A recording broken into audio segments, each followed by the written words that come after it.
Gold trusted gold buyers మీరు తాకట్టు పెట్టిన బంగారాన్ని విడిపించి ఈ రోజు ఉన్న మార్కెట్ ధరకు కొనబడను.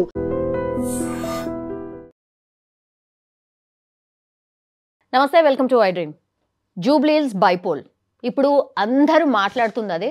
సరే, పొలిటికల్ పార్టీస్ రకరకాల ప్రచారాలు చేస్తారు, దట్స్ ఫైన్. కానీ అనలిస్టులు అట్లాగే స్ట్రాటజిస్టులు ఇచ్చేటటువంటి విశ్లేషణ డిఫరెంట్గా ఉంటుంది. అండ్ దట్ టు ఎక్స్పీరియన్స్ ఉన్నటువంటి స్ట్రాటజీస్ ఇచ్చే what do you call completely analysis ఏదైతే ఉంటుందో ఆల్మోస్ట్ నియర్ బై అంటే కొంచెం 80 to 90% వరకు దగ్గరగా కొంతమంది మాత్రమే ఇస్తారు. అందులోకి వెళ్ళి ఒక స్ట్రాటజిస్ట్ మనతో పాటు ఉన్నారు, మధు గారు. హైదరాబాద్ బేస్డ్గా ఆయన బీకాన్ స్ట్రాటజీ ఏజెన్సీని ఒకటి నడుపుతున్నారు. అట్లాగే ఈ తెలంగాణ అసెంబ్లీ కావచ్చు, పార్లమెంట్ ఎన్నికలు కావచ్చు, మీరు అనుకోండి మొన్నటి లోక్సభ ఎన్నికలకు సంబంధించి చాలా రాష్ట్రాలకి చాలా దగ్గరగా ఇచ్చిర్రు. అదే నిజమైంది కూడా. ఒకసారి మాట్లాడదాం, ఎందుకంటే జూబ్లీహిల్స్ బైపోల్ కూడా వెరీ వెరీ ఇంపార్టెంట్ అన్ని పార్టీస్కి. ఒక్కసారి మాట్లాడే ప్రయత్నం చేద్దాం. మనతో పాటు ఉన్నారు మధు గారు. మధు గారు నమస్తే. ఆల్మోస్ట్ మీరు ఇచ్చిన ఇప్పటి వరకు అయితే ఏ ఎలక్షన్లు వచ్చినా కూడా చాలా అక్యురేట్ అనుకోండి. ఇక ఒక జార్ఖండ్ ఐ థింక్ కొంచెం అటు ఇటుగా వచ్చింది, కానీ మిగతా అన్ని you are almost there. So అందుకనే జూబ్లీహిల్స్ బైపోల్ కూడా వచ్చింది. కాబట్టి మరి మీరు చేసినటువంటి గ్రౌండ్ రియాలిటీ ఏంటి, ఏం జరగవచ్చు జూబ్లీహిల్స్లో? థ్యాంక్ యూ అండి ఫర్ దిస్ ఆపర్చునిటీ. యాక్చువల్గా జూబ్లీహిల్స్ అనేది చాలా డిఫరెంట్ అండి. జూబ్లీహిల్స్ పేరుకే కానీ ఇది వరకు జూబ్లీహిల్స్ మొత్తం అంటే ఒక 30-40% ఖైరతాబాద్లో కలిసిపోయింది. సో బంజారాహిల్స్ ప్రాంతం ఎక్కువగా జూబ్లీహిల్స్లో ఉంది. జూబ్లీహిల్స్ అనేది మధ్యంతర బైపోల్ అనే ఎలక్షన్ వచ్చింది కాబట్టి ఇది డిఫరెంట్ సినారీ కింద చూడాలి. అంటే లోకల్ అంటే మామూలుగా జనరల్ ఎలక్షన్స్ కాకుండా మధ్యంతర ఎలక్షన్స్ అనేటువంటి కొంచెం డిఫరెంట్గా ఉంటాయి. అయితే ఇక్కడ మనకు 60% అప్రాక్సిమేట్లీ వరకు గల్లీలో ఉన్నాయి కాబట్టి సో గల్లీ ఓటర్లు అనే వాళ్ళు ఎక్కువగా ఉంటారు. ఒక 30% వచ్చేసి మామూలుగా గేటెడ్ కమ్యూనిటీస్, మంచి అఫీషియల్ కాలనీస్ ఉంటాయి కాబట్టి సో ఇది చాలా డిఫరెంట్ స్ట్రాటజీతో పోవాలి. That is kind of mini India లాగా ఉంటుందండి. మిన్ ఇండియా లాగా ఎట్లా అంటే అనేక రాష్ట్రాల వాళ్ళు, అనేక కులాల వాళ్ళు, అనేక మతాల వాళ్ళు, minorities, Muslims, different hybrid culture ఉంటుంది జూబ్లీహిల్స్. సో ఇది ఒక టౌన్ ఒక రకంగా ఉంటుంది. మనం వరంగల్ టౌన్ తీసుకున్న, విజయవాడ టౌన్ తీసుకున్న, విశాఖపట్నం ఒకటి తీసుకున్న టౌన్ రూరల్ చెప్పచ్చు ఎట్లా ఎలక్షన్ జరుగుతాయని. కానీ జూబ్లీహిల్స్ ఏంటంటే the mixture of all the elements, అదొకటి కొంచెం డిఫికల్ట్గా ఉంటుంది. ఫర్ ఎగ్జాంపుల్ అక్కడ ఎట్లా ఉంటారు అంటే ఓటర్స్ అనేవాళ్ళు ఒక గేటెడ్ కమ్యూనిటీ తీసుకున్నాం అనుకోండి, ఒక 500 ఓట్లు ఉంటాయి. అదే ప్లేస్లో సర్క్యూట్లో రేడియస్లో ఉన్నటువంటి ఒక గల్లీలు తీసుకున్నాం అనుకోండి, 2000 ఓట్లు ఉంటాయి. సో అక్కడ ఓటర్ పర్సంటేజ్ ఎక్కువ పోల్ అవుతుందా, ఇక్కడ ఓటర్ పర్సంటేజ్ ఎక్కువ పోల్ అవుతుందా అనేది కంపారిజన్ చేసుకోవాలి. ఉన్నటువంటి 3,90,000 చిల్లర ఓట్లలో 2 లక్షల ఓట్లు మేల్స్ ఉంటే 1,90,000 ఓట్లు ఫీమేల్.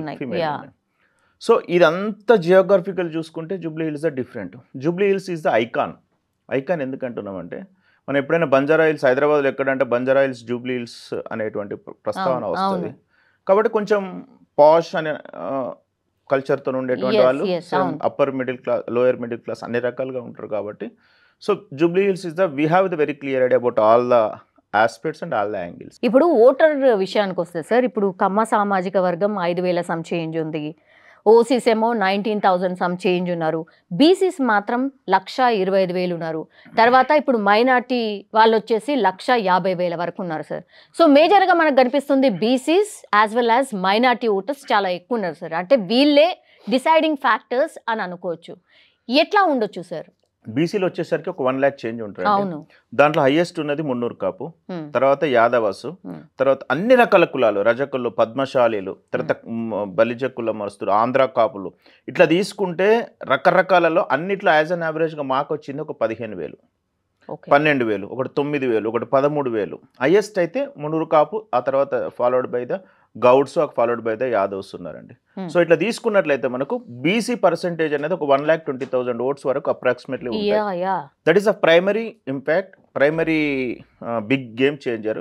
సెకండ్ వచ్చేసి మైనారిటీస్ మనకి ఎంత ఉంటాయంటే 1,20,000 వరకు ఉంటాయి. అందులో ముస్లిం మైనారిటీ ఒకటి ఉంటుంది, మళ్ళీ క్రిస్టియన్ మైనారిటీ ఒకటి ఉంటుంది. కాబట్టి మనం మైనారిటీ కింద వేసుకుంటే అదొకటి ఉంటుంది. సో అదొక 240 అయిపోయింది కదా.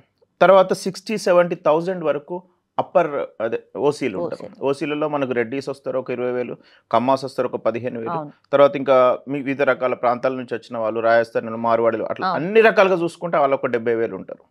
సో ఇక రిమైనింగ్ వచ్చేసి ఎస్సీ ఎస్టీలు ఒక 20, దాదాపు ఒక 30,000 చిల్లర ఎస్సీ ఎస్టీలు ఉంటారు. ఇంకా మిగతా అదర్స్ అనేటువంటి ఇంకొక 10-15. ఇట్లా కేటగిరీ వైజ్ తీసుకుంటే ఇది చాలా ఇంపార్టెంట్ ఫ్యాక్టర్, బిగ్ చేంజర్గా జరగబోతుంది. అన్ని పార్టీస్ అంటే ఇప్పటికైతే 3 పార్టీలే మనకు కనిపిస్తున్నాయి. సరే ఇండిపెండెంట్గా ఎవరు పోటీ చేస్తారో తర్వాత తేలుతుంది, కానీ 3 major parties BRS, BJP, then Congress. Sir ఈ 3 పార్టీస్కి ఈ ఎన్నికలు ఎంత important? So very good question అండి. ఇది బీఆర్ఎస్కు సొంత స్థానం. అంటే ఒక మాగంటి గోపీనాథ్ గారు దాదాపు 2014 నుంచి గెలుచుకుంటూ వస్తున్నారు కాబట్టి ప్రజలతో చాలా అసోసియేషన్ అయి ఉంటారు. అంటే గల్లీలలో కూడా చాలా మంచి పేరు ఉంది. కాకపోతే ఇక్కడ ఒక ప్రాబ్లం ఏమొచ్చిందంటే ఆయన చుట్టూ ఉన్నటువంటి వాళ్ళు ఎవరైతే కార్పొరేటర్స్ ఉన్నారో వాళ్ళు ఎప్పుడైతే కాంగ్రెస్ గవర్నమెంట్ వచ్చిందో ఆయన ఉన్నప్పుడే కొంతమంది జైన్ అయిపోయినారు. సో అయినటువంటి అక్కడ ఉన్నటువంటి లీడర్షిప్ అనేది కొంత ప్రాబ్లం వీకెండ్ అయింది. ఒక పీజేఆర్ విష్ణువర్ధన్ రెడ్డి గారు తప్ప. సో ఇదొకటి. ఇంకొక కార్పొరేటర్ ఒక ఆమె ఉంది. ఈ 2 వాళ్ళకి అసెట్స్.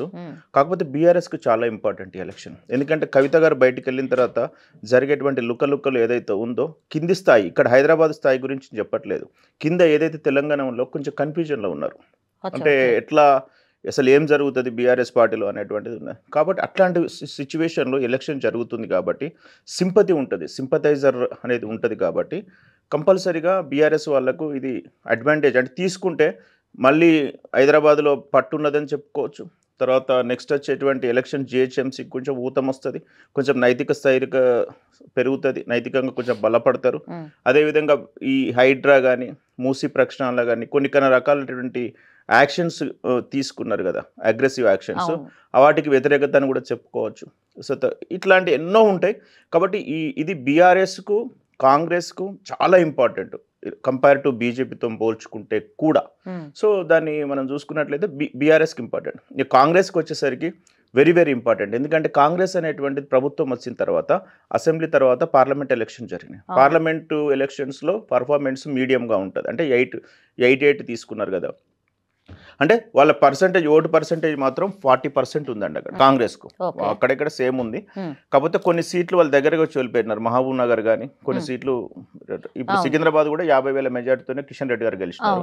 అప్పుడు జూబ్లీహిల్స్ ఒక 25,000 మెజార్టీ వచ్చింది. సో ఇట్లా మనం తీసుకున్నట్లయితే కాంగ్రెస్కి ఇప్పుడు రేవంత్ రెడ్డి గారికి ఛాలెంజ్. ఇప్పుడు ఎందుకంటే ఇది బీహార్తో ఎలక్షన్ నడుస్తుంది. బీహార్కు 11వ తారీఖు నాడు సెకండ్ ఫేజ్లో ఈ ఎలక్షన్ కూడా నడుస్తుంది. కాబట్టి 14th రోజు రిలీజ్ వస్తుంది. ఆ బైపోల్స్ రిలీజ్ చేసేటప్పుడు నేషనల్ వైడ్ మీడియా చాలా కవర్ చేస్తుంది. ఎగ్జాంపుల్ బీహార్ ఫలితమే రివర్స్ వచ్చింది అనుకోండి, but Jubilee Hills Telangana won the elections అని వస్తే దట్ షుడ్ బి ఇంపాక్ట్. అంటే అక్కడ సెంట్రల్ లెవెల్లో రేవంత్ రెడ్డి గారికి వాళ్ళ ప్రభుత్వం మీద కొంచెం ఇంప్రెషన్ పడుతుంది. అంటే సరే ఇక్కడ ఎలక్షన్ ఎట్లా జరిగింది, ఎవరు ఎట్లా పోటీ చేసారు, ఏం జరిగింది, గ్రౌండ్లో ఏం జరిగిందో చూడరు. ఇక్కడ తెలంగాణలో ఒక పాయింట్ గెలిచింది అనేది ఒకటి వస్తుంది. తర్వాత బీఆర్ఎస్ వాళ్ళకు ఎదురు చెప్పొచ్చు, మేము తీసుకున్న పథకాలను యాక్సెప్ట్ చేసిరని చెప్పొచ్చు. తర్వాత మాకు ఇంకా వేవ్ ఉందని చెప్పొచ్చు వీళ్ళకు. తర్వాత రేవంత్ రెడ్డి గారికి ఎదురుగా ఎవరైతే ముఖ్యమంత్రి పీఠం ఆశిస్తున్నటువంటి వాళ్ళకు కూడా సో లీడర్షిప్ చెక్ పాయింట్ అని అనలేం, కానీ నో వీ కెన్ మేనేజ్. అంటే నాకు ఇంకా స్టెమినా ఉంది, we can win the elections అని కూడా చెప్పచ్చు. ఒక్క ఎలక్షన్ మల్టిపుల్గా మనం ఎట్లా అంటే అట్లా చెప్పుకోవాల్సి వస్తుంది. కాబట్టి those are the factors actually. So దీని మీద నిరుద్యోగుల సమస్యల పోరాట రిజర్వేషన్ మాత్రం కంపల్సరీగా ఉంటుంది బీసీ ఓటర్ పోలరైజేషన్లో. తర్వాత coming to that party wise వస్తే జిహెచ్ఎంసీ కానీ మున్సిపాలిటీ కానీ లోకల్ బాడీస్కి కానీ కొంత ఒక 4 to 5% ఇంపాక్ట్ ఉంటుంది. ఎందుకంటే ఇది గ్రామాలకు పోయినప్పుడు జూబ్లీహిల్స్లో కాంగ్రెస్ గెలిచిందట, ఓహో ఇన్ని రోజులు మనం అనుకున్నాయన్నీ ఇప్పుడు న్యారేషన్ ఎట్లా వెళ్తుంది అంటే మేడం సమయారు మనం ఇటు వస్తారు అటు వస్తారు.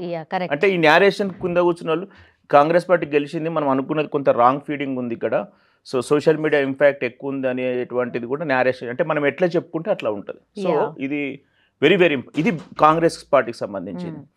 కమింగ్ టు బీజేపీకి వస్తే బీజేపీ పరిస్థితి ఏంటంటే యాక్చువల్గా ఈటల రాజేందర్ గారికి ప్రెసిడెంట్ అవుతారు అనుకున్నారు, అరవింద్ గారు ప్రెసిడెంట్ అవుతారు అనుకున్నారు. ఆ పార్టీ ఆల్ ఆఫ్ సడన్గా ఏం చేసిందంటే రామచంద్రరావు గారిని పెట్టిన తర్వాత కొండా విశ్వేశ్వరరెడ్డి లాంటి వారు, తర్వాత ధర్మపురి అరవింద్ గారు లాంటి వాళ్ళు చాలా అగ్రెసివ్గా ఈ ఇంటర్నల్ పాలిటిక్స్ చాలా ఉన్నాయి, క్యాడర్ చాలా సతమతం అవుతుందని చాలా కన్ఫ్యూజన్ పార్టీలు. అంటే ఎట్లా వెళ్తుంది ముందటికి అనేది ఉండే. అయితే ఇక్కడ ఏమవుతుందంటే ఈటల రాజేందర్ గారికి వస్తే ఒక రకంగా ఉండేది ఇప్పుడు ఇప్పుడు ఎందుకంటే బీసీ కానీ బీసీ మొబిలైజేషన్ ఇది కూడా అధ్యక్షుడు వాళ్ళు అనుకున్నది కాకుండా ఉండడం వల్ల ఇంపార్టెంట్ పాయింట్ ఏంటంటే కిషన్ రెడ్డి గారి సొంత స్థానం అదొకటి. ఆల్రెడీ రఘునందన్ రావు గారు పాయల్ శంకర్ గారు కమిటీ చేసినారు. క్యాండిడేట్ ఈజ్ వెరీ ఇంపార్టెంట్ ఇక్కడ డిసైడింగ్ ఫ్యాక్టర్. వాళ్ళకు ఉన్నటువంటి ఓటు పర్సెంటేజ్ వచ్చేసి 14% ఉంది ఇక్కడ ఓన్లీ అసెంబ్లీలో. పార్లమెంట్లో 65,000 ఓట్లు పడ్డాయి మన కిషన్ రెడ్డి గారికి, కానీ అసెంబ్లీకి వచ్చేసరికి 14% ఉంది. ఆ తర్వాత కమింగ్ టు రాజాసింగ్ గారిని బయటికి పంపించిన తర్వాత అంటే హిందుత్వ ఓట్లు ఎట్లా మొబిలైజేషన్ అయితే అనేది కూడా వాళ్ళు ఆన్సర్ చెప్పుకోవాల్సి ఉంటుంది ఒకటి.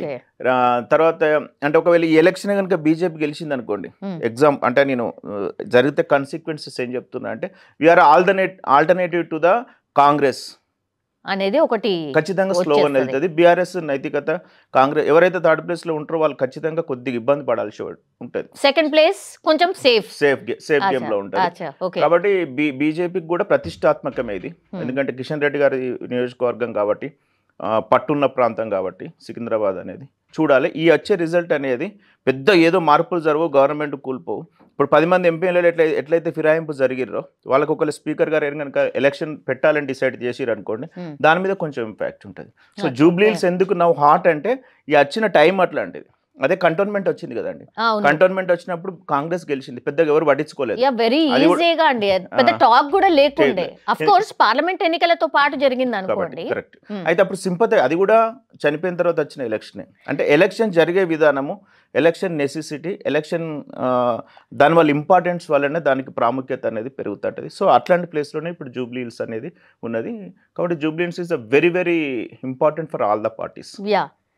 సింపతి ఓట్ ఇది దీని గురించి మాట్లాడాలి సార్. ఎందుకంటే సింపతి ఎక్కడి వరకు వర్కౌట్ అవుతుంది అని అంటే ఈ మధ్యకాలంలో ఎలక్షన్స్ చూస్తే పెద్ద సింపతి ఎక్కడ కూడా వర్క్ అయినట్టు అనిపిస్తలేదు. ఇంకోటి సునీత గారు ఇప్పుడు ఎవరైతే బీఆర్ఎస్ క్యాండిడేట్ ఉన్నారో తను పాలిటిక్స్లో టచ్ ఉన్నారా లేదా, ఇట్లనే వారసత్వంగా ఎన్నిసార్లు ఇచ్చుకుంటా పోతారు. అంటే ఒకళ్ళు చనిపోతే భార్యకో కొడుకో అసలు టచ్ కూడా లేని వాళ్ళకి, పాలిటిక్స్ అనే టచ్ లేని వాళ్ళకి ఇస్తూ పోతుంటే ప్రజలను ఏం చూస్తారు, ఇట్లాంటివి కూడా చర్చ నడుస్తుంది. అయితే సింపతి ఎలక్షన్స్ ఒక 2-3 రకాలు ఉంటాయండి. ఇప్పుడు ఈటల రాజేందర్ గారిది ఒక సింపతి ఎలక్షన్, పార్టీ నుంచి పంపించారు కాబట్టి రిజైన్ చేస్తే ఒకటి. మునుగోడు రాజగోపాల్ రెడ్డి గారిది ఒక రకమైన సింపతి ఎలక్షన్. తర్వాత ఉత్తమ్ కుమార్ రెడ్డి గారిది సింపతి కాదు, బైపోల్, కానీ ఆయన ఇంకో దగ్గర ప్రమోట్ అయినప్పుడు వచ్చేటువంటి దాన్ని కూడా సింపతి కింద కన్సిడర్ చేద్దాం, అదొక రకమైన ఎలక్షన్. తర్వాత రామలింగారెడ్డి గారు దుబ్బాక చనిపోయినప్పుడు అదొక రకమైన ఎలక్షన్. తర్వాత సికింద్రాబాద్ కంటోన్మెంట్ ఒక రకమైన ఎలక్షన్. ఇప్పుడు జూబ్లీహిల్స్ ఒక రకం.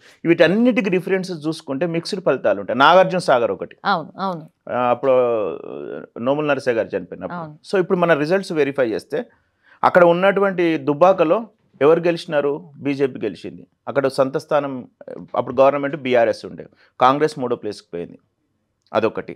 సెకండ్ వచ్చేసరికి ఈటల రాజేందర్ గారు వచ్చేసాడు, బీజేపీ అనేది లేదు, 1800 ఓట్లే ఉన్నాయి ఆడ, అసలు గ్రౌండ్ లెవెల్లో బీజేపీ లేదు. అప్పుడు బీజేపీలో జాయిన్ అయిన తర్వాత జరిగిన ఎలక్షన్ మొత్తం హోరాహోరీగా జరిగిన 6 నెలల కురుక్షేత్ర యుద్ధంలో 24,000 మెజార్టీతో ఆడ గెలిచినారు. అది కూడా అదొక రకమైన. ఇక్కడికి వచ్చేసరికి బీజేపీ గెలిచింది, అక్కడికి వచ్చేసరికి బీజేపీ గెలిచింది.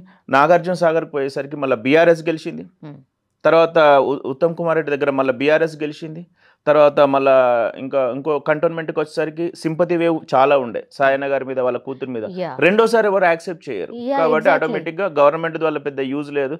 గెలిచినాగా గవర్నమెంట్ కాంగ్రెస్ వచ్చింది అన్నప్పుడు ప్రజల మైండ్ సెట్ ఏమవుతుంది అంటే సింపతి వర్సెస్ డెవలప్మెంట్ అని అక్కడికి వచ్చినప్పుడు ప్రజలు డెవలప్మెంట్ సైడ్ వెళ్ళి అక్కడ ఒక రకమైన జరుగుతుంది. లింగోజి కూడా అని చెప్పేసి అక్కడ కూడా చనిపోతే బీజేపీ వాళ్ళు బీఆర్ఎస్ వాళ్ళు కలిసి చేసిన కాంగ్రెస్ గెలిచింది. అంటే ఎలక్షన్ అనేది బైపోల్స్ కానీ ఈ సింపతి ఎలక్షన్స్ అనేటువంటి అసలు మనం గెస్ చేయలేం. సింపతితోనే పోకూడదు. సింపతితోని పోతే సింపతి ఓట్లు రావచ్చు, రాకపోవచ్చు. ఎందుకంటే మాగంటి గోపీనాథ్ గారు దాదాపు 14 సంవత్సరాలు ఎమ్మెల్యేగా ఉన్నారు కదా. 2014 నుంచి 12 సంవత్సరాలు 13 సంవత్సరాలు ఎమ్మెల్యేగా ఉన్నారు. థర్డ్ టైం ఎలక్షన్స్ అన్నిసార్లు గెలిచినప్పుడు డెవలప్మెంట్ ఏం చేయలేదని ఒకటి నేరేషన్ కాంగ్రెస్ వాళ్ళు చేయొచ్చు. గల్లీలలో ఇప్పుడు 200 కోట్ల ప్రాజెక్ట్స్ మేము రిలీజ్ చేసినామని ప్రచారం చేసుకోవచ్చు. ఈ ఎలక్షన్లో మేము గెలిస్తే ఇప్పుడు వచ్చేది ఏముంది, ప్రజలకు లాభం కావాలి కదా, 12 సంవత్సరాలు ఎమ్మెల్యే గెలిపించినాం అనేది కూడా వీళ్ళు నేరేషన్ చేసుకోవచ్చు కాంగ్రెస్ పార్టీ వాళ్ళు. అంటే వీళ్ళు ఎట్లా నేరేషన్ చేస్తారు, వాళ్ళు ఎట్లా నేరేషన్ ఓన్లీ సింపతి వేవ్తోని కనుక టీఆర్ఎస్ పార్టీ ప్రచారం చేసింది అనుకోండి చాలా భంగపాటు అవుద్ది. అంటే ఈ ఈ ఏవైతే ఈ ప్రభుత్వ ఫెయిల్యూర్స్ యాంటీ ఇన్కంబెన్సీ ఉన్నది చూసిరా దాన్ని ప్రచారం చేస్తూ ఆ సింపతి వేవ్తో కనుక వెళ్తే దానికి కొద్దిగా ఒక 5% మైలేజ్ వస్తుంది. కంప్లీట్గా సింపతితోనే అంటే ఏదో అంటే బాధాకరమైన విషయం ఏంటంటే ఒకరు చనిపోతే వాళ్ళ భార్య ఇది జనాలు రోజు చాలామంది చచ్చిపోతారండి, మనం చూస్తాం కదా, హృదయ విదారకంగా ఉంటుంది కొన్ని సందర్భాలు, వాళ్ళని ఎక్కడ అకామిడేట్ చేయలేం. అవును, అయితే ఇంపాసిబుల్. అయితే పొలిటికల్కి వచ్చేసరికి దరిద్రం ఏంటంటే 1 by 1 ఇస్తారు కాబట్టి మరి ఈ నేరేషన్ కాంగ్రెస్ వాళ్ళు బీజేపీ వాళ్ళు ఎట్లా చేస్తారు, తర్వాత టీఆర్ఎస్ వాళ్ళు దాన్ని సింపతి వేవ్ని ఎట్లా వాడుకుంటారు అనేది చూడాలి. ఖచ్చితంగానైతే సింపతి వేవ్తో గెలిచిన సందర్భాలు అయితే చాలా రివర్స్ అయ్యే సందర్భాలు చాలా ఉన్నాయి. కాబట్టి ఇక్కడ బీఆర్ఎస్కి ఒక అడ్వాంటేజ్ ఏంటంటే టౌన్లో బలంగా ఉంది కాబట్టి, సిట్టింగ్ స్థానం కాబట్టి 12 సంవత్సరాల నుంచి టీఆర్ఎస్ క్యాడర్ స్ట్రాంగ్గా గ్రౌండ్ లెవెల్లో ఉంది కాబట్టి వాళ్ళ సహాయం తీసుకుంటే సునీత గారు కూడా నేరేషన్ చేసేటప్పుడు కూడా ఫెయిల్యూర్స్ కానీ తర్వాత డెవలప్మెంట్ ఎట్లా చేస్తాం అనే దాని మీద ఫోకస్ చేస్తే కొంచెం రిజల్ట్ వేరే వచ్చే అవకాశం. బీసీ నినాదం ఫుల్ నడుస్తుంది సార్. ఇప్పుడు కాంగ్రెస్కి కూడా తప్పేటట్టు లేదు, బీసీకే ఇవ్వాల్సిందే, వేరే వాళ్ళకి ఇవ్వడానికి వీల్లేదు అనేది ఒకటి ఆల్మోస్ట్ వాళ్ళు కూడా ఒక స్టాండ్ తీసుకున్నట్టున్నారు. కాంగ్రెస్ ఒక అనుకుందాం బీసీ నాయకుడు ఎవరినో పెడతారు అని, ఇప్పుడు సునీత గారు ఆల్రెడీ అనౌన్స్ అయ్యారు. బీజేపీ వాళ్ళు కూడా అంటే బీసీ వాళ్ళనే పెట్టబోతున్నారా, పెట్టాల్సిన సిచ్యువేషనా, ఎట్లా ఉండొచ్చు మేబీ? ఇప్పుడు బీఆర్ఎస్ వాళ్ళు కేసీఆర్ గారి యొక్క ఎప్పుడు సిస్టమ్ గెలిచినా ఓడిపోయినా కానీ వాళ్ళ కుటుంబ సభ్యులకు టికెట్ ఇచ్చేటువంటి ఆనవాయితీ కంటిన్యూస్గా వస్తుంది. అది లెగసీ, ఎప్పుడో వెనకటి నుంచి అంజయ్య గారి కాలం నుంచి వచ్చే లెగసీని ఆయన ఫాలో అవుతున్నారు. కాకపోతే ఏంటంటే ఇక్కడ ఉన్నటువంటి పరిస్థితులలో ఈ బీసీ అనే ఫ్యాక్టర్ చాలా ఇంపార్టెంట్ అండి. ఎట్లా చెప్తా చూడండి, ఒకవేళ 3 ఓసీలకు ఇచ్చారు అనుకోండి, జనరల్గా ఎగ్జాంపుల్ ఇక్కడ బీజేపీ లంకల్ దీపక్ రెడ్డి ఆల్రెడీ ఆమె కమ్మ వర్గం సునీత గారు, ఇప్పుడు కాంగ్రెస్ పార్టీ కూడా ఓసీకి ఇచ్చింది అనుకోండి, బీసీ ఏవైతే ఈ మధ్యలో కొత్తగా వచ్చినటువంటి వాళ్ళందరూ కూడా రంగంలో దిగి బీసీకి టికెట్స్ ఇవ్వలేదు అనేటువంటి పరిస్థితి అయితే తీసుకొస్తారు. ఎస్పెషల్లీ కాంగ్రెస్కి థ్రెటన్. కాంగ్రెస్లో మంచి ఓసీ లీడర్స్ ఉన్నారు ఇవ్వాలనుకుంటే, కానీ ఇప్పుడు ఈ బీసీ అనేటువంటి దాంట్లో వాళ్ళు పక్కా జరిగిపోయినారు. ఖచ్చితంగా ఇప్పుడు బీసీ టికెట్ ఇచ్చేటువంటి ఆవశ్యకత కాంగ్రెస్ పార్టీకి కంపల్సరీ ఉంది. 42% రిజర్వేషన్ కానీ తర్వాత ఇప్పుడు స్థానిక సంస్థలకు పోవాలంటే ఒక బీసీ నినాదం వాళ్ళు బలంగా ఎత్తుకోవాలంటే బీజేపీని అటాక్ చేయాలంటే కంపల్సరీ బీసీ టికెట్ అనేది అనౌన్స్ అవుతుందని అనుకుంటున్నాను. ఎవరు స్ట్రాటజీ ప్రకారం బేసిక్ స్ట్రాటజీ అది, ఎందుకంటే 1,20,000 ఓట్స్ ఉన్నాయి కాబట్టి. సో కాంగ్రెస్కి ఇది ఒక బెనిఫిట్. ఆల్రెడీ వాళ్ళు ఓసీని వాళ్ళ సిట్టింగ్ స్థానం కాబట్టి పెద్దగా ఉన్నాయి. బీజేపీ ఇక్కడ డైలమాలో ఉందండి. బీజేపీకి అక్కడ క్యాండిడేట్ లేరు. ఏది బీసీ క్యాండిడేట్ 3-4 మెంబర్స్ వినిపిస్తున్నారు కదా, వినిపిస్తున్నారు. ఇప్పుడు దీపక్ రెడ్డి గారు ఉన్నంతలో అంత బలమైన క్యాండిడేట్ అక్కడ మా సర్వేలో. ఎట్లా అంటే 25,000 ఓట్లు పడ్డాయి. పోయినసారి కిషన్ రెడ్డి గారి గెలుపు కూడా తను సహకరించిండు.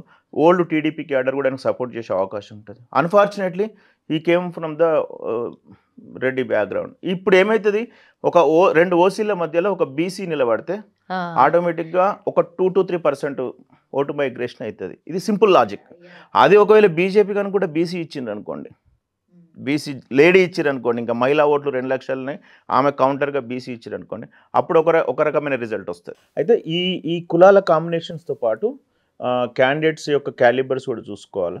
ఇప్పుడు ఒక ఎగ్జాంపుల్ మనకి ఇంకా నవీన్ యాదవ్ గారికి టికెట్ ఇచ్చి 7 సార్లు 5 సార్లు ఓడిపోయి అనే సింపతితో ఉండి ఒకసారి ఎంఐఎంతో రిలేషన్స్ ఉంటే ఒక రకమైన రిజల్ట్ వస్తుంది. బొంతు రామ్మోహన్ గారికి టికెట్ ఇచ్చి మేయర్ కదా హై ప్రొఫైల్ ఉన్నప్పుడు ఒక రకమైన రిజల్ట్ వస్తుంది. ఒకవేళ రెడ్డి వర్గం సిఎన్ రెడ్డి గారు లాంటి వాళ్ళకి ఇచ్చినప్పుడు ఒక రకమైన రిజల్ట్ వస్తుంది. కాబట్టి ఈ రిజల్ట్ను డిసైడ్ చేయాలంటే different type of permutations combinations ఉంటాయి. అదొక పెద్ద సబ్జెక్ట్ ఉంటుంది, ఎట్లా చేయాలి ఏంటిది అనేది. ప్రెజెంట్ అయితే ద బీసీ ఫ్యాక్టర్ అన్నట్టు మీరు 100% వర్కౌట్ అవుతుంది. కొంచెం బీసీ సంఘాలు కూడా ఎవరైనా పోటీ చేద్దాం అనుకున్నా సపోర్ట్ చేద్దాం అనుకున్నా కొంచెం న్యారేషన్ ఇప్పుడు హీట్లో ఉంది కాబట్టి కొంచెం ఓటు వేరే దిక్కు స్ప్లిట్ కాకుండా ఇక్కడున్న బీసీకి పడే అవకాశం అయితే ఖచ్చితంగా ఉంటుంది. అది కాంగ్రెస్ పార్టీ ఎట్లా న్యారేట్ చేసుకుంటుంది అనే దాని మీదనే ఉంటుంది. సింపుల్గా అది వదిలేసి వేరే దాని మీద వేయదనుకోండి, కానీ చాలా స్పీచ్లు ఓడించిన సందర్భాలు కూడా ఉన్నాయి క్యాండిడేట్లను లాస్ట్ మినిట్ వరకు. అంటే చాలా వర్క్ చేయాలి. అంత ఈజీగా మీరు అనుకున్నట్టు వన్ సైడ్ ఎలక్షన్ కాదు. కాకపోతే బీజేపీ బీఆర్ఎస్ ఎట్లా చేస్తుంది, తర్వాత కాంగ్రెస్ ఎట్లా అటాక్ చేస్తుంది అనే మీద డిసిషన్ ఉంటుంది. నాకు తెలిసినంత వరకు అయితే వీళ్ళు 100% ఒక కరెక్ట్ రోడ్ మ్యాప్ని ఎగ్జిక్యూట్ చేసి కనుక చేయగలిగితే కాంగ్రెస్ పార్టీ ఎడ్జ్లో 3 to 4% బయటపడిపోతుంది. ఈ పార్టీస్ అన్నీ కూడా సార్ ఒక 2 బెస్ట్ స్ట్రాటజీస్ ఏవి ఫాలో అయితే కరెక్ట్గా వీళ్ళు గట్టెక్కగలుగుతారు? యాజ్ ఎ స్ట్రాటజీస్ మీరు చెప్పాలి. ఒక 2 బెస్ట్ ఆఫ్ 2. వాల్యుబుల్ కదా మేడం. ఓకే, నో ఇష్యూస్, చెప్తాను. మీరు గుర్తుపెట్టుకోండి, ఇప్పుడు ఎంఐఎం అనేది ఉంది కదా, ఎంఐఎం కనుక పోటీ చేసింది అనుకోండి, మనం మాట్లాడుకోలే, ఎంఐఎం పోటీ చేసి బలహీనమైన క్యాండిడేట్ పెడితే రిజల్ట్ ఎట్లా వస్తుందో నేను చెప్తాను. ఎంఐఎం కనుక స్ట్రాంగ్ క్యాండిడేట్ పెట్టింది అనుకోండి, అప్పుడు రిజల్ట్ ఎట్లా వస్తుందో ఒక రకంగా ఉంటుంది. ఒకవేళ ఎంఐఎం మొత్తమే క్యాండిడేట్ పెట్టలేదు అనుకోండి, అప్పుడు అంటే 3 సినారియోస్ ఉన్నాయి జాగ్రత్తగా. ఎంఐఎం అనే వాళ్ళు ఓన్లీ పోటీ పెట్టాలి కాబట్టి పెడితే ఒక రకమైన రిజల్ట్, స్ట్రాంగ్గా మేము ఫైట్ చేస్తాం ఏదైనా కానీ అనుకున్నప్పుడు ఒక రిజల్ట్ వస్తుంది. లేకపోతే మొత్తమే ఎంఐఎం మేము మద్దతు ఇస్తున్నాం అనేది అనుకున్నది అనుకో ఒక రకమైన సిస్టమ్ వస్తుంది. ఇప్పుడు చెప్తా చూడండి, ఒకవేళ ఎంఐఎంకి ఇక్కడ ఏంటంటే వీక్ ఉంది కొంచెం అసెంబ్లీ వైజ్, కార్పొరేట్ లెవెల్లో పర్లేదు, ఒక 20-23% ఉంది. ఈ వీక్ పెట్టిరనుకుని వాళ్ళకు ఒక 7-8 వేల ఓట్లు పడతాయి. ఎవరికి? ఎంఐఎం వాళ్ళకు. మొత్తం 3 లక్షలలో సారీ పోలయ్యేటి 2 లక్షల ఓట్లు, 2 లక్షల నుంచి 2,10,000 మధ్యలో ఓట్లు పోలవుతాయి. సో ఇందులో ఒక 10,000 అలాగ పోతాయి కదా. ఇప్పుడు న్యారేషన్ ఏంటంటే ఈ ఎంఐఎం ఓటు ఎటు మైగ్రేషన్ అయితే వాళ్ళు గెలుస్తారు. First point. ఓకే, వాళ్ళు మొత్తము బీఆర్ఎస్ ఇప్పుడైతే లాస్ట్ అసెంబ్లీ ఎలక్షన్స్లో, పార్లమెంట్ ఎలక్షన్స్లో మటుకు కాంగ్రెస్ వైపే ఉన్నారు. ఈ మధ్యకాలంలో వాళ్ళ మూడ్ ఎడ్ సైడ్ ఉన్నది అనేది చూసుకోవాలి. ఒకవేళ ఎంఐఎం ఓట్ మైగ్రేషన్ కనుక మ్యాక్సిమం అయిందనుకోండి, కాంగ్రెస్ పార్టీ ఈజీగా గెలుస్తుంది. ఎందుకంటే ఇక్కడ యాంటీ ఇన్కమ్ బీజేపీ ఏం చేస్తుంది అంటే ఈ ఏవైతే ఓట్లు ఉన్నాయో హిందూ ఓట్లు గంప గుత్తకబడాలనుకున్నప్పుడు ఉంటుంది. 33% మళ్ళీ చూడండి, 33% ఉంటుంది కదా.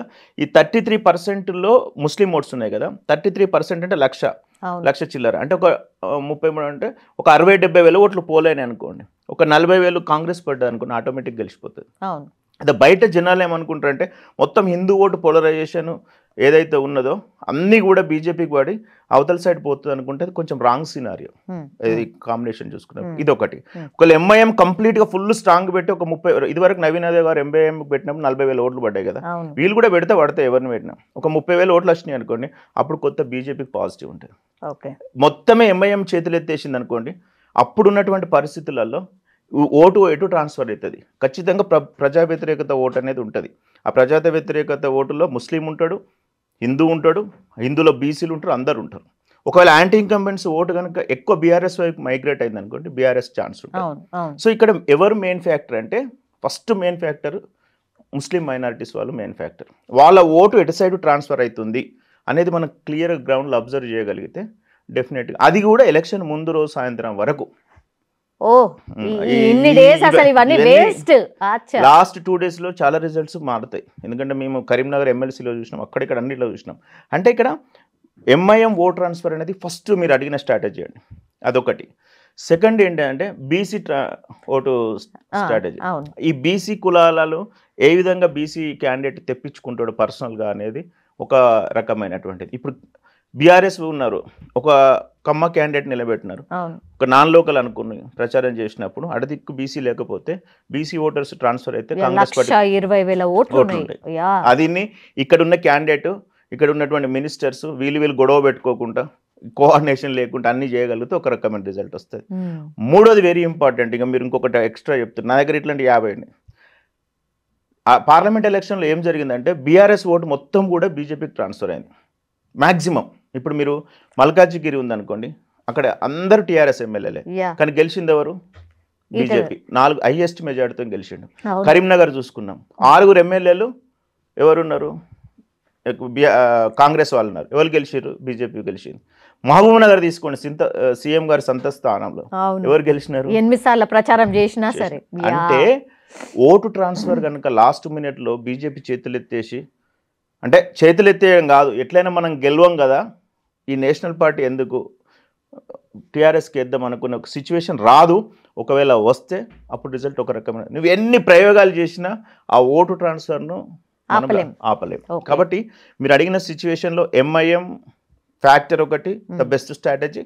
రెండోది వచ్చేసి బీసీ మూమెంట్ నడుస్తుంది కాబట్టి ఎట్లా కాంగ్రెస్ వైపు పోలరైజ్ చేసుకుంటారు అనేది సెకండ్ స్ట్రాటజీ. మూడోది ఏంటంటే ఈ మైనారిటీలు ఏదైతే ఉందో లాస్ట్కి వచ్చేసిన ఇదే మనం చెప్పింది ఏంటిది, ట్రాన్స్ఫర్ బీఆర్ఎస్ టు బీజేపీ అంటే ఒకళ్ళు ఏ టీంకు బి టీమ్ సి టీమ్ అంటున్నారు కదా, ఇప్పుడు ఏ టీమో తెలుస్తుంది. మొన్నటి ఎలక్షన్ల మటుకు 100% మేము 10 రోజుల ముందే చెప్పినాం బీఆర్ఎస్ ఓటు మొత్తం కూడా బీజేపీ వైపు ట్రాన్స్ఫర్ అంటే మొత్తం means the majority almost sir ఇక ఏది తీసుకున్నా ఇప్పుడు చేవెళ్ళ తీసుకున్నా అట్లే అవును అదే ఉంది ట్రాన్స్ఫర్ ఎక్కువ అవుతుంది. అంతెందుకు ఇదే ఇప్పుడు సికింద్రాబాద్ దాంట్లో 65,000 వచ్చినాయి బీజేపీ వాళ్ళకు పార్లమెంట్ ఎలక్షన్. అదే అసెంబ్లీకి వచ్చేసరికి ఎంత వచ్చినాయి అంటే 24,000 చేంజ్ వచ్చినాయి. చూడండి ఒక 40,000 గ్యాప్ వచ్చినాయి. అది ఎందుకు వచ్చినాయి అంటే పోలరైజేషన్ అయిపోయింది ఓటు. సో ఈ మూడు మీరు అడిగినది బెస్ట్ క్వశ్చన్, చెప్పకూడదు కాబట్టి నేను చెప్పేసినాను ఐటమ్ తరఫున. ఈ మూడు అయితే మెయిన్ ఫ్యాక్టర్స్ అయితే ఖచ్చితంగా ఎలక్షన్ రిజల్ట్స్లో మాత్రం చూపెడుతుంది ప్రభావం. బై ఎలక్షన్స్లో ఎక్కువ సార్ అంటే poll management is very very important కదా. మునుగోడు అయితే అసలు ఇక మర్చిపోలేము. మునుగోడు ఏంటి, దుబ్బాక ఏంటి, చాలా బై ఎలక్షన్స్. ఎందుకంటే ఒకటి జరుగుతుంది కాబట్టి కాన్సన్ట్రేషన్ మొత్తం దానిపైనే పెడుతూ ఉంటారు. సో అదే ఇప్పుడు జూబ్లీ హిల్స్లో కూడా జరగబోతోంది. ఈ స్ట్రాటజీస్లో మాకు ఒక చెక్ లిస్ట్ ఉంటుంది. అంటే మిగతా వాళ్ళు చాలామంది సోషల్ మీడియా స్ట్రాటజిస్టులు వచ్చి 70,000 1,00,000 2,00,000 అని ఏదేదో చెప్తా ఉంటారు. మాకు నవ్వొస్తుంది. వాళ్ళకు మినిమం టర్న్అవుట్ తెలియదు, ఓటింగ్ పర్సంటేజ్ తెలియదు, ఎర్రర్ కరెక్షన్ తెలియదు, ఎర్రర్ ఎట్లా పడుతుంది అనేది తెలియదు, తర్వాత ఎర్లీ స్టేజ్లో చేస్తుంది. వానికి ఒక 50 సైంటిఫిక్ వర్డ్స్ తెలియదు. కానీ మా దగ్గర ఉన్నటువంటి స్ట్రాటజీస్లో ఫస్ట్ ఏంటిదంటే స్ట్రాటజీస్ ఇంప్లిమెంటేషన్ అనేది ఇంపార్టెంట్. దాంట్లో పోల్ మేనేజ్మెంటు, తర్వాత మనీ మేనేజ్మెంట్, తర్వాత బూతుల స్థాయిలో కార్యకర్తలు ఎట్లా పెట్టినారు, ఈ ఇన్ఛార్జెస్ ఎట్లా పనిచేస్తున్నారు, తర్వాత క్యాండిడేట్కును ఈ ఇన్ఛార్జెస్ మధ్య కోఆర్డినేషన్ ఎట్లున్నది, తర్వాత స్పీచెస్ నేరేషన్ మనం ఎక్కడ గ్రౌండ్లో ఎట్లా చెప్తున్నాం, లోకల్ ఇష్యూస్ ఎట్లా అడ్రస్ చేస్తున్నాం, తర్వాత వాటికి ఆల్రెడీ మనం చేసిన వాటికి చూపెడుతున్నామా లేదా, తర్వాత ఇట్లా చూసుకుంటూ పోతే ఫీడ్బ్యాక్ ఎట్లున్నది, ఎవ్రీ మినిట్ ఎవ్రీ 2 డేస్కి ఒకసారి చెక్ పాయింట్ ఎట్లున్నది, అవి చాలా ఇంపార్టెంట్ ఉంటాయి. కానీ మన వాళ్ళు ఏం చేస్తారంటే గంపగుత్త మైక్ పట్టుకుపోయి ఏది బదటి చెప్పేస్తారు లాస్ట్ మినిట్లో. అంటే ఈ ఎగ్జాంపుల్ చెప్పకూడదు. మాకు బాధాకరమైన ఎగ్జాంపుల్ ఏంటంటే సీఎం గారు లాస్ట్ ఎమ్మెల్సీ ఎలక్షన్స్ అప్పుడు వచ్చినాడు కరీంనగర్కు. చాలా అద్భుతంగా అన్ని సభలు కవర్ చేసిండు. ఒక్క స్టేట్మెంట్ అన్నాడు, ఎలక్షన్ గెలిచినా గెలకపోయినా పెద్దగా వచ్చే ఇబ్బంది లేదన్నాడు. సో ఆ ఎలక్షన్ ప్రియారిటీ తగ్గించాలి అనేది ఆయన ఇంటెన్షన్ బేసికలీ. కానీ అక్కడ జరిగింది ఏంటంటే సోషల్ మీడియా కాసుకొని కూర్చుంటుంది. సోషల్ మీడియాలో కంప్లీట్గా బీఆర్ఎస్ వాళ్ళు బీజేపీ వాళ్ళు కొంచెం అగ్రెసివ్గా ఉంటారు. ఎవ్రీ మినిట్ ఇట్లా అయిపోయిందో లేదో వచ్చేసింది. డైరెక్ట్ ఆ గ్రౌండ్లోకి వెళ్ళి బయటకు రాకముందే ఈ ఎలక్షన్ కాంగ్రెస్ ఓడిపోయిన పెద్ద ప్రాబ్లం లేదట అనేది. చూడండి ఒక చిన్న స్టెప్ ఎట్లా పోతుంది. మునుగోడులో చూసినాం అనుకోండి, అత్యధికంగా డబ్బులు పెట్టిన ఎలక్షన్.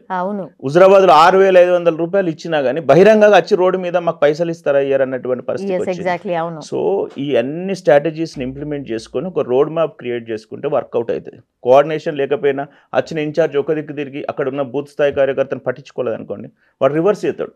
సో ఇవన్నిటికీ ఒక రోడ్ మ్యాప్ ఉంటుంది. మునుగోడు అనేటువంటిది ద బెస్ట్ ఎగ్జాంపుల్. మునుగోడులో ఎన్ని రకాలుగా స్ట్రాటజీస్ పెట్టినారు. మునుగోడు ఎలక్షన్ కనుక దగ్గర నుంచి చూసి, హుజరాబాద్ ఎలక్షన్ కనుక దగ్గర నుంచి చూస్తే ఏ ఎలక్షన్కైనా మనం స్ట్రాటజీ ఇవ్వచ్చు.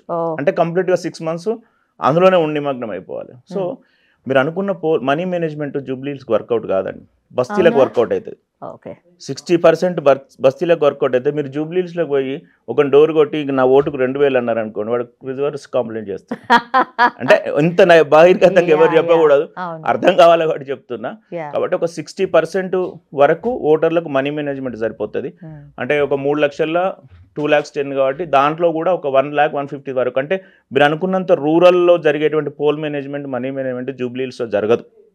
ఏదో గల్లీలలో బస్తీలలో జరుగుతుంది కావచ్చు, కానీ అంత మద్యం ఏర్లై పారై తర్వాత మొత్తం డబ్బులు అట్లాంటిది అయితే ఉండదు. కాకపోతే కొంచెం సింపుల్ సాదాగానే జరుగుతుంది. కాకపోతే ఏంటంటే బస్తీలు కాబట్టి అందులో కార్లు అవి పోలేవు కాబట్టి ఒక కైండ్ ఆఫ్ ఢిల్లీలో ఉన్న కొన్ని కాన్స్టిట్యూన్స్ లాగా ఉంటాయి కాబట్టి జస్ట్ 25 మందికి ఒక బూత్ ఇన్ఛార్జ్ని పెట్టుకొని స్లోగా నెమ్మదిగా జరుగుతారు. బయటికి మీరు ఎక్స్పెక్ట్ చేసినంత మునుగోడు హైప్ కానీ హుజరాబాద్ హైప్ కానీ జూబ్లీస్కి వచ్చే అవకాశం అయితే లేదు. సార్ 45% పోలింగ్ నమోదైంది సార్ అంటే మొన్నటి ఎలక్షన్స్లో. అండ్ 17,000 మెజార్టీతో మాత్రమే ఇప్పుడు మాగంటి గోపీనాథ్ గెలిచారు. ఇదేమన్నా అంటే పోలింగ్ ఏమైనా ఇంప్రూవ్ అవుతుందా? అండ్ ఎవరైనా సరే గెలిచే వాళ్ళది ఏమైనా లీడ్ పెరుగుతుందా? అయితే ఇప్పుడు ఇక్కడ మా ఎక్స్పెక్టేషన్ అయితే 55 to 60 అండి. ఓకే, ఎందుకంటే బై ఎలక్షన్స్ కాబట్టి అందరు మొబిలైజ్ చేస్తారు కాబట్టి ఓటర్స్ను కొంచెం కాన్సన్ట్రేషన్ చేస్తారు కాబట్టి ఖచ్చితంగా ఇప్పుడు హైదరాబాద్లో ఇక్కడ ఓటర్లు రిజిస్ట్రేషన్ చేసుకున్నారు సౌమ్య గారు, కానీ ఉండేది వాడు ఎక్కడో ఉన్నారు అనుకోండి, వాళ్ళు రారు. అవును, మన ట్రాన్స్పోర్టేషన్ ఇదంతా ప్రాబ్లం, ఈ ట్రాఫిక్లో రారు కాబట్టి అదే జనరల్ ఎలక్షన్ అయితే హాలిడే ఇస్తారు. ఈ సింగిల్ ఎలక్షన్ కాబట్టి పెద్దగా ఎవడు పట్టించుకోడు. కాబట్టి నాకు తెలిసినంత వరకు 55 to 60 మధ్యలో పడుతుంది. అంటే 2,10,000 to 2,00,000 మ్యాక్స్. 2 అనే పదం అయితే టచ్ అవుతుంది, 20 మధ్యలో ఉంటుంది. కాబట్టి హైయెస్ట్ మెజారిటీ పోల్ అయింది అనుకోండి, అది ఏదో ఒక్కదికి పోలరైజేషన్ అవుతుంది అని అయితే పెద్ద నేను అనుకోను. కాకపోతే అందరికి స్ప్లిట్ అవుతుంది ఆ ఓటు. అదొక సినారియో మనం చెప్పుకోవచ్చు దీంట్లో. లాస్ట్లీ ఏం చెప్తారు సార్, అంటే జూబ్లీ హిల్స్ ఎలక్షన్స్ ఎట్లా జరగచ్చు, ఎవరు 1, 2, 3 దగ్గర ఉంటారు అంటే ఇప్పుడున్న సిచ్యువేషన్? ఇది చెప్పడం, ఇప్పుడు నేను చెప్పిన స్ట్రాటజీస్ కరెక్ట్గా అన్ని ఫాలో అయ్యి ఏదైతే మా అంటే ఇప్పుడు money management, pole management, coordination, team work, social media, election engineering, social engineering, తర్వాత బెస్ట్ స్ట్రాటజీస్ ఇంప్లిమెంటేషను, అందరు టీం అంతా వర్క్ చేసి రేవంత్ రెడ్డి గారు ఫోకస్ సపరేట్గా పెట్టి, PCC focus, Mahesh Kumar secretary focus పెడితే కాంగ్రెస్ కొంత ఎడ్జ్ ఉంటుంది. కానీ ఓటు ట్రాన్స్ఫర్ బదలాయింపు అటు ఇటు అయినా కానీ, ముస్లిం మైనార్టీ ఓటు కాంగ్రెస్ వైపు రాకపోయినా కానీ, సింపతైజ్ ఓటర్ని వీళ్ళు టచ్ చేసినా కానీ రిజల్ట్ తారుమారు అవుతుంది. ఆయనకు ఏదైతే 16,000, 15,000 మెజార్టీ వచ్చిందో మ్యాక్సిమం ఆ మెజార్టీ అంతకుమించి పెద్ద ఎక్స్పెక్ట్ చేసే అవకాశం అయితే ఏదో 50,000 లక్ష మెజార్టీతోనైతే రాదు. కాకపోతే ఒక 15,000 నుంచి 20,000 మధ్యలో ఎవరు గెలిచినా గెలుస్తారు. ఇప్పుడున్న పరిస్థితుల్లో కొంచెం అంటే ఈ చెప్పినని కరెక్ట్గా ఇంప్లిమెంటేషన్ కనుక జరిగితే కాంగ్రెస్ కొంత ఎడ్జ్ ఉంటుంది. చూద్దాం సార్, ఇంకా ఫ్రీక్వెంట్గా మాట్లాడుతూ పోతుంటాయి, డిఫరెంట్ యాడ్ అవుతా పోతుంటాయి కదా, అండ్ రాజకీయం కూడా మారుతూ పోతుంటది. ఇప్పుడు లాస్ట్ కన్క్లూజన్ చేసేది ఏంటంటే సోషల్ మీడియాలో 100 సర్వేలు వస్తాయి, మీరు చూసిండ్రా? అప్పుడే సర్వేలు స్టార్ట్ అయినాయి, రీల్స్ కొట్టంగానే వచ్చేస్తాయి. అయితే మీరు ఇంకొక పాయింట్ కూడా చెప్తున్నా, ఎవరు ఫస్ట్ ప్లేస్ వస్తారో వాళ్ళకి 80,000 నుంచి 90,000 ఓట్లు పోల్ అవుతాయి. ఓకే, నెక్స్ట్ వచ్చే వాళ్ళకు ఒక 60,000 నుంచి 70,000 ఓట్లు పోల్ అవుతాయి. 3వ ప్లేస్ వచ్చే వాళ్ళకి మటుకు ఏదైతే ఇప్పుడు ఏం చెప్పాను కానీ 30,000 నుంచి 45,000 మధ్యలో పోల్ అవుతాయి. థర్డ్ ప్లేస్కు, ఎందుకంటే అక్కడ కొద్ది లిమిట్ పాయింట్ ఉంటుంది. సో ఎవరు హోరాహోరీ జరిగింది అనుకోండి, ఖచ్చితంగా 2 to 3% ఫస్ట్ ప్లేస్ ఉంటుంది, పెద్దగా ఏముండదు. సేమ్ మాగంటి గారికి ఇదివరకు 2 సార్లు వచ్చిన మెజార్టీ ఏదైతే ఉందో అదే మెజార్టీతో గెలుస్తారు. కాకపోతే ఇవన్నీ సిస్టమేటిక్గా అప్రోచ్ చేస్తే కొద్దిగా ఆలోచన ఏముంటుందంటే, నేరేషన్ ఎట్లుంటుందంటే, ఇంకా 3 సంవత్సరాల తర్వాత ఎలక్షన్ వస్తుంది కదా, ఈ ఎలక్షన్ పెద్ద ప్రియారిటీ లేదు, ఏదో 3 సంవత్సరాలు అయితే ఇక్కడ ఉన్న కార్పొరేటర్లు మనకు హామీ ఇచ్చారు కదా, ఇదేదో చేస్తారు, పథకాలన్నీ ఇస్తారు అనేటువంటి నేరేషన్ కనుక పోయిందనుకోండి, ఏ పోనీలే ఇప్పుడు గెలిచి పెద్దగా వాళ్ళు చేసేది ఏముంది, వీళ్ళు చేసేది ఏముంది, గవర్నమెంట్ నోటి చేస్తే సరిపోతుంది అనుకున్నప్పుడు అదొక 4%, దాన్ని ఏమంటారు అంటే సైకలాజికల్ ఓట్ ట్రాన్స్ఫర్ అంటాము, అది జరుగుతుంది. అదొక point. Okay sir, thank you so much. చూద్దాం సార్, ఆల్మోస్ట్ మీ అయితే దగ్గర 90% అనుకోవచ్చు. సో నేను ఇంతకుముందు చెప్పినట్టుగా ఇంకో నెల రోజులు ఉంది కాబట్టి అది ఇదవుతుందో ఏమన్నా జరగవచ్చు కదా, చూద్దాం సార్. మళ్ళీ మాట్లాడినప్పుడు ఇంకా కొంచెం డీటెయిల్గా మాట్లాడే ప్రయత్నం చేద్దాం. Thank you sir. Thank you Madhu గారు. And for more videos, please subscribe to iDream. Please subscribe to iDream. Please subscribe iDream. And please subscribe to iDream. For more videos, subscribe to iDream. please like, share and subscribe to the channel. Congratulations, iDream. Subscribe to iDream. Subscribe to iDream. So subscribe to iDream Media. iDream ki iDream team andarki huge congratulations. Please subscribe iDream Media. Please subscribe to iDream. Subscribe iDream. Please subscribe to iDream. iDream అంటే నా కళల channel subscribe చేసుకున్న నోరు తిరుగుతలేదు, మీరైతే గంట గుర్తు కొట్టండి. For more such videos, please subscribe to iDream. Subscribe to iDream. Please subscribe to iDream. Please subscribe iDream Media. Please do subscribe to iDream. Please subscribe to iDream Media. For best entertainment and information, please subscribe iDream. And don't forget to subscribe to iDream.